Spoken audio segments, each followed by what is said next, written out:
बिस्मिल्लाहिर्रहमानिर्रहीम अस्सलाम वालेकुम। Welcome back to my channel easy cooking with Azka. आज मैं आपसे बहुत ही मज़ेदार, बहुत ही डिलीशियस से पिज़्ज़ा पराठा की रेसिपी शेयर करूंगी, जो कि बनाना बहुत ज़्यादा आसान है। बहुत सिंपल सी रेसिपी है। इस पिज़्ज़ा पराठा को खाने के बाद आप पिज़्ज़ा लाना भूल जाएंगे, पिज़्ज़ा खाना भूल जाएंगे। बहुत ही डिलीशियस बनता है।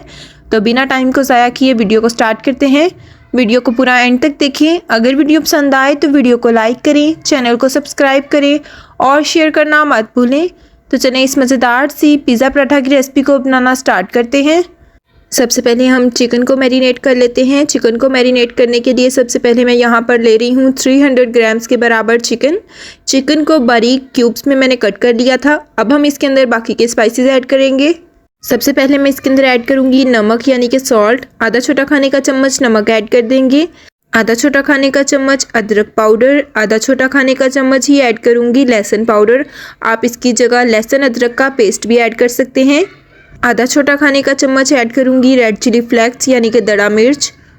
आधा छोटा खाने का चम्मच ऐड करूँगी ब्लैक पेपर पाउडर यानी कि काली मिर्च पाउडर। अब चम्मच की हेल्प से सारी चीज़ों को अच्छे से मिक्स कर लेंगे। आप यहाँ पर देख सकते हैं मैंने सारे घर में मौजूद मसालों का इस्तेमाल किया। मैंने किसी भी फैंसी इंग्रेडिएंट का इसके अंदर यूज़ नहीं किया। मसालों के साथ मैंने चिकन को अच्छे से मैरिनेट कर दिया है। अब मैं इसके अंदर ऐड करूँगी दही। 2 खाने के चम्मच इसके अंदर दही ऐड कर दूँगी। दही ऐड करने के बाद अच्छे से इसको फिर से मिक्स करेंगे और इस तरह से हम चिकन को मैरिनेट कर कर इसको रेस्ट के लिए छोड़ देंगे। तकरीबन आधा घंटा इसको रेस्ट के लिए छोड़ेंगे। अब चिकन को कर देंगे साइड पर। दूसरी साइड पर हम अपनी डो की तैयारी कर लेते हैं। सबसे पहले लूँगी एक ग्लास बोल, ऐड करूँगी 2 कप छना हुआ मैदा। आपने मैदे को छान कर ही यूज़ करना है ताकि मैदे के अंदर जो भी इम्प्योरिटीज़ हों वो निकल आएँ। 2 कप छना हुआ मैदा शामिल करने के बाद अब हम इसके अंदर ऐड करेंगे नमक यानी कि सॉल्ट। तकरीबन आधा छोटा खाने का चम्मच ऐड कर दूँगी नमक। 2 खाने के चम्मच ऐड करूँगी कुकिंग ऑयल। इस तरह से कुकिंग ऑयल को इसके अंदर ऐड करने के बाद चम्मच की मदद से अच्छे से इसको मिक्स करेंगे। इस तरह से ऑयल को मैदे के अंदर मिक्स करने के बाद चम्मच को इसके अंदर से निकाल देंगे। अब हाथों की मदद से अच्छे से इसको मिक्स करेंगे। मिक्स करने के बाद अब हम इसके अंदर ऐड करेंगे पानी। थोड़ा थोड़ा कर आपने पानी ऐड करते जाना है और अच्छे से इसकी एक सॉफ्ट सी डो बनाकर रेडी कर लेनी है। एकदम सारा पानी ऐड नहीं करेंगे, बल्कि जितना ज़रूरत होगा थोड़ा थोड़ा कर हम इसके अंदर पानी ऐड करते रहेंगे। तो यहाँ पर आप देख सकते हैं हमारी डो बनकर रेडी हो चुकी है। अब अच्छे से इसको गूंदना स्टार्ट करेंगे। इस तरह से आपने अच्छे से इसको गूंदना है। आपने बहुत ज़्यादा सॉफ्ट भी डो तैयार नहीं करनी और बहुत ज़्यादा सख्त भी नहीं, मतलब नॉर्मल सी आपने डो बनाकर रेडी करनी है। इस तरह से आपने अच्छे से इसको नीट करना है। आपने अच्छे से इसको गूंदना है। आप जितना अच्छा डो को गूंदेंगे उतने ही मज़ेदार से हमारे पराठे बनकर रेडी होंगे। आप यहाँ पर देख सकते हैं तकरीबन 3 से 4 मिनट मैंने अच्छे से इसको गूंद दिया। गूंदने के बाद इसको ऑयल की मदद से ऊपर से ग्रीस कर देंगे। ग्रीस करने के बाद इसको रेस्ट के लिए छोड़ देंगे। तकरीबन आधा घंटा इसको रेस्ट के लिए छोड़ेंगे। जब तक हमारी डो रेस्ट पर आती है तब तक हम चिकन रेडी कर लेते हैं। सबसे पहले लूँगी एक फ्राइंग पैन के अंदर ऐड करूँगी 2 बड़े खाने के चम्मच कुकिंग ऑयल को अच्छे से पैन पर फैला देंगे और अच्छे से इसको गर्म कर लेंगे। अब मैं फ्राइंग पैन के अंदर ऐड करूँगी 1 छोटा खाने का चम्मच क्रश किया हुआ लहसुन। क्रश किए हुए लहसुन को अच्छे से कुकिंग ऑयल के अंदर फ्राई करेंगे। आंच को बहुत ज़्यादा तेज़ नहीं करेंगे, लो टू मीडियम फ्लेम हम रखेंगे। लो टू मीडियम फ्लेम पर अच्छे से इसको फ्राई करेंगे। 1 आधा मिनट फ्राई करने के बाद हमारा मैरिनेटेड चिकन मैं इसके अंदर ऐड कर दूँगी। अच्छे से हम चिकन को मिक्स करेंगे। स्पैचुला की हेल्प से थोड़ी सी इसकी भुनाई करेंगे। भुनाई करने के बाद आप देखेंगे कि चिकन पानी छोड़ना स्टार्ट कर देगा। तकरीबन 2 से 3 मिनट अच्छे से चिकन की भुनाई करेंगे। बहुत ही मज़ेदार, बहुत ही डिलीशियस से हमारे ये पराठे बनकर रेडी होते हैं। एक बार रेसिपी को लाजमन ट्राई कीजिएगा। आप यहाँ पर देख सकते हैं चिकन ने पानी छोड़ना स्टार्ट कर दिया है। अब मैं फ्लेम को थोड़ा सा लो कर दूँगी। लो फ्लेम पर इसको पकने के लिए छोड़ देंगे ताकि हमारा चिकन अच्छे से गल जाए। मैं इसके अंदर तकरीबन आधा कप पानी शामिल कर दूंगी। आधा कप पानी डालकर इसको अच्छे से पकने के लिए छोड़ देंगे। दूसरी साइड पर आप देख सकते हैं डो को भी रेस्ट आ चुकी है। अच्छे से हमारी डो सेट हो चुकी है। अब मैं यहाँ पर काउंटर पर थोड़ा सा मैदा डस्ट करूँगी। मैदा डस्ट करने के बाद अपनी डो को इसके ऊपर रखेंगे। हल्का हल्का इसको रोल डाउन करेंगे और इस पूरी डो का हम एक बड़ा सा पेड़ा बनाकर रेडी कर लेंगे।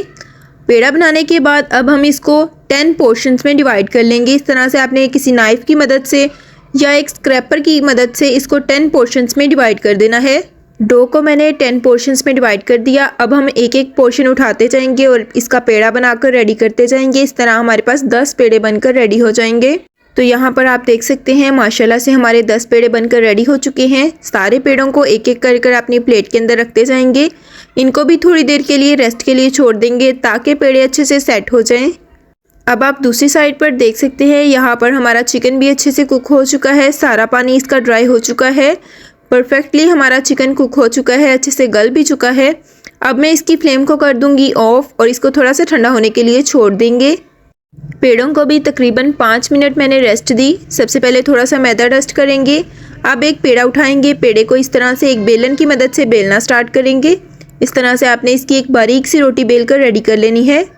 अगर आपने मेरे चैनल को अभी तक सब्सक्राइब नहीं किया तो अभी जाकर पहले मेरे चैनल को सब्सक्राइब कर लें ताकि आपको लेटेस्ट वीडियो का नोटिफिकेशन सबसे पहले मिल जाए। आप यहाँ पर देख सकते हैं एक हमारी रोटी बनकर रेडी हो चुकी है, इसे कर देंगे साइड पर। यहाँ पर एक और दूसरा पेड़ा लूँगी, इसको भी एक बारीक सी रोटी में कन्वर्ट कर देंगे। इसकी भी एक बारीक सी रोटी बेल कर रेडी कर लेंगे। दूसरी रोटी को भी अच्छे से मैंने बेल लिया है। सबसे पहले इसके ऊपर लगाएंगे पिज़्ज़ा सॉस, या आपको किसी भी मार्केट से मिल जाएगा। आपने एक ग्रीजिंग ब्रश की हेल्प से अच्छे से पिज़्ज़ा सॉस को पूरी रोटी के ऊपर अप्लाई कर देना है। अगर आपके पास पिज़्ज़ा सॉस नहीं है तो आपने टेंशन नहीं लेनी, आपके घर कोई सा भी केचप या चिली सॉस मौजूद हो आप वो इसके ऊपर लगा दें। पिज़्ज़ा सॉस को पूरी रोटी के ऊपर अच्छे से स्प्रेड करने के बाद अब मैं इसके ऊपर लगाऊंगी थोड़ी सी क्रश की हुई मोज़रेला चीज़। इसकी रेसिपी भी आपको मेरे चैनल से आसानी से मिल जाएगी। मैं यहाँ पर होममेड मोज़रेला चीज़ का ही यूज़ कर रही हूँ। अब मैं इसके ऊपर लगाऊंगी चिकन जो हमने कुक करके रखा था। इस तरह से चिकन के पीस अच्छे से इसके ऊपर स्प्रेड कर देंगे। अब इसके ऊपर लगाएंगे कुछ चॉप की हुई वेजिटेबल्स। मैं सबसे पहले ऐड करूंगी बारीक क्यूब में कटिंग की हुई शिमला मिर्च यानी कि कैप्सिकम। आप अपनी पसंद के अकॉर्डिंग कोई भी वेजिटेबल इसके ऊपर ऐड कर सकते हैं या फिर आप वेजिटेबल्स को स्किप भी कर सकते हैं। किसी को वेजिटेबल्स खाना नहीं पसंद होता तो आप इसको स्किप कर सकते हैं। अब मैं इसके ऊपर ऐड करूंगी फाइन चॉप किए हुए प्याज। अब मैं इसके अंदर थोड़े से स्पाइसेस ऐड करूंगी। सबसे पहले ऐड करूंगी थोड़ी सी धड़ा मिर्च यानी कि रेड चिली फ्लेक्स, और साथ ही साथ इसके अंदर ऐड करूंगी थोड़ा सा नमक। आप अपने टेस्ट के अकॉर्डिंग नमक को ऐड कर सकते हैं। लास्ट पर मैं इसके अंदर ऐड करूंगी ढेर सारी मोज़रेला चीज़, सबकी फेवरेट होममेड मोज़रेला चीज़ इसके अंदर ऐड कर दूंगी। आप चीज़ की क्वांटिटी को अपने अकॉर्डिंग कम या ज़्यादा कर सकते हैं। चीज़ ज़्यादा डालेंगे तो बहुत ही ज़्यादा चीज़ी सा पराठा बनकर रेडी होगा, कम डालेंगे तो कम चीज़ी होगा। तो आप अपने अकॉर्डिंग इसको सेट कर सकते हैं। आपने किनारों को छोड़कर स्टफिंग ऐड करनी है, ये याद रखना है आपने, वरना आपके पराठे खुल जाएंगे। अब दूसरा एक पराठा इसके ऊपर रख देंगे, इस तरह से सेट कर देंगे पराठे को इसके ऊपर। आप यहाँ पर देख सकते हैं कितना इक्वली ये सेट हो चुका है। अगर आप भी इस तरह ये पराठा बनाएंगे तो आपका पराठा खुलेगा भी नहीं और बहुत ही मज़ेदार डिलीशियस सा बनकर रेडी होगा। अब मैं यहाँ पे लूँगी एक फोक यानी कि कांटा। कांटे की हेल्प से इस तरह से इसको हम सील कर देंगे ताकि हमारी स्टफिंग बाहर ना निकले, ये अच्छे से पैक हो जाए। माशाल्लाह से पराठा बनकर रेडी हो चुका है। अब इस तरह से हाथों की मदद से इसको उठा लेंगे। आप यहाँ पर देख सकते हैं शानदार सा एक पराठा हमारा बनकर रेडी हो चुका है। अब इस तरह से पराठे को पैन पर मैंने डाल दिया है। हल्की सी आंच पर पराठे को कुक करेंगे ताकि अंदर तक हमारी चीज़ अच्छे से मेल्ट हो जाए। तकरीबन 1 आधा मिनट हो चुका है पराठे को बनते हुए। अब इसकी साइड को चेंज कर देंगे। लो टू मीडियम फ्लेम पर इस पराठे को कुक करेंगे। अब मैं इसके ऊपर ऐड करूँगी थोड़ा सा कुकिंग ऑयल। कुकिंग ऑयल डालने के बाद इस तरह से पराठे की साइड को पलट देंगे। हल्की सी आंच पे इसकी साइड को टर्न करते हुए इस पराठे को हम कुक कर लेंगे। इस तरह से आपने आराम से इसकी साइड को टर्न करते जाना है और अच्छे से इसको कुक कर लेंगे। आप यहाँ पर देख सकते हैं पराठे के ऊपर बहुत ही प्यारा सा सुनहरी सा कलर आ चुका है। यहाँ पर आप देख सकते हैं बहुत ही मज़ेदार सा डिलीशियस सा क्रिस्पी सा हमारा ये पराठा बनकर रेडी हो चुका है। अब हम अपनी प्लेट के अंदर इस पराठे को निकाल लेंगे इस तरह से। अब इसी तरह से बाकी के तमाम पराठे भी बनाकर रेडी कर लेंगे। बहुत इजी सी और सिंपल सी रेसिपी है, लाजमी ट्राई कीजिएगा। हमें फीडबैक लाजमी दें कि आपको हमारी आज की ये रेसिपी कैसी लगी। अब मैं आपको एक पराठे को कट करके दिखाती हूँ। माशाल्लाह से बहुत ही मज़ेदार बहुत ही डिलीशियस सा पराठा बनकर रेडी हो चुका है। गरम गरम सर्दियों में इस पराठे को सर्व करें, बहुत ही डिलीशियस लगता है।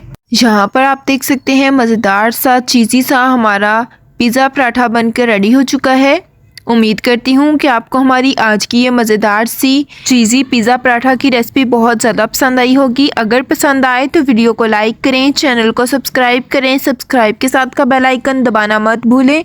इससे आपको हमारी नई आने वाली रेसिपी का नोटिफिकेशन सबसे पहले मिल जाएगा। अपने फ्रेंड्स, अपनी फैमिली के साथ इस मज़ेदार सी रेसिपी को लाजमन शेयर करें। इसी के साथ दें इजाज़त। अपना बहुत ज़्यादा ख्याल रखें, दुआओं में याद रखें। अल्लाह हाफिज़।